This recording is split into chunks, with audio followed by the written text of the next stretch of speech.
என் பேர் சவிதா. இவங்க தான் எங்கள் அம்மா ஜோதிலட்சுமி. இவங்க தான் பேஷண்ட்டு. இவங்களுக்கு வந்து வயசு 62ங்க.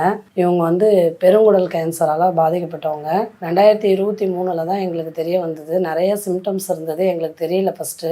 அவங்களுக்கு வந்து அடிக்கடி மோஷன் போகாமல் ரொம்ப பிரச்சனையாக இருந்தது. ஹாஸ்பிட்டலில் தான் ட்ரீட்மெண்ட் எடுத்தோம். போன உடனே சொல்லிட்டாங்க, உடனே வந்து கொலனோஸ்கோபி பண்ணணும்னு சொன்னாங்க.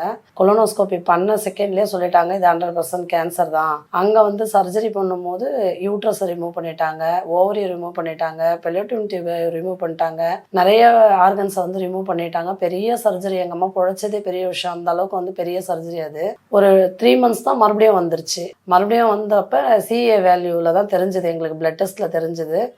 ரொம்ப வருத்தப்பட்டோம். நாங்கள் ரொம்ப அழுதோம் எல்லாருமே, நானே, என் சிஸ்டர், என் பிரதர் எல்லாருமே. அம்மாவுக்கு இப்படி வந்துக்கிட்டே இருக்கேன்ட்டு.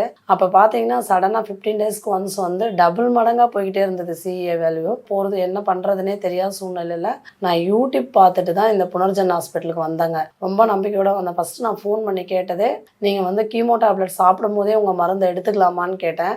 கண்டிப்பாக நீங்கள் எடுத்துக்கலாம்னு சொன்னோடனே நான் இங்கே வந்தேன், எங்கள் அம்மாவை கூட்டிகிட்டு வந்தேன். நல்லா பார்த்தாங்க. மேம் 134 இருந்தது, இப்போ 81 ஆயிருக்கு. உண்மையாகவே நாங்கள் ரொம்ப ஹாப்பியாக இருக்கோம். இதை பார்க்குறவங்க எல்லாரும் தயவு செஞ்சு இங்கே வந்து ட்ரீட்மெண்ட் எடுத்து நல்லபடியாக மாற்றிக்கோங்க.